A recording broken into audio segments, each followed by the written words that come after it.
વિરામ બાદ સ્વાગત। ગઢડામાં વિશ્વ હિન્દુ પરિષદે ગઢપુર કા રાજા ગણપતિ બાપાની સ્થાપના કરી મહાઆરતી યોજી। આ સ્થાનિક ભાઈ બહેનોએ રાસ ગરબાની રમઝટ બોલાવીને ગણેશ મહોત્સવનો પ્રારંભ કરાવ્યો। બોટાદ જિલ્લામાં ઠેર ઠેર ગણેશ પંડાલો બનાવી ગણેશજીની સ્થાપના કરી ધામધૂમથી ગણેશ મહોત્સવની ઉજવણી કરવામાં આવી હતી।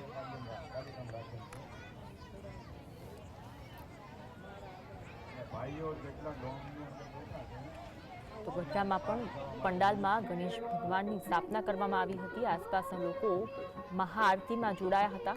સ્થાનિક ભાઈ બહેનો રાસ ગરબાની રમઝટ બોલાવી અને ગણેશ મહોત્સવનો પ્રારંભ કરાયો હતો। તો આસપાસના લોકોએ ગણેશ ભગવાનના દર્શન કરીને ધન્યતાનો અનુભવ કર્યો। બોટાદ જિલ્લામાં ઠેર ઠેર ગણેશ પંડાલો બનાવવામાં આવ્યા છે અને ગણેશ ભગવાનની મૂર્તિનું સ્થાપન કરવામાં આવ્યું છે। ધામધૂમથી આસપાસના લોકો દ્વારા ગણેશ મહોત્સવની ઉજવણી કરવામાં આવી રહી છે।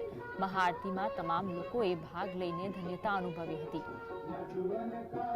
તો ગઢડામાં પંડાલમાં ગણેશજીની સ્થાપના કરી અને ત્યાં અલગ અલગ દિવસે સાંસ્કૃતિક કાર્યક્રમનું આયોજન પણ કરવામાં આવે છે। ગઈકાલે રાસ ગરબાનું આયોજન કરવામાં આવ્યું હતું, જેમાં મોટી સંખ્યામાં ભક્તો જોડાયા હતા।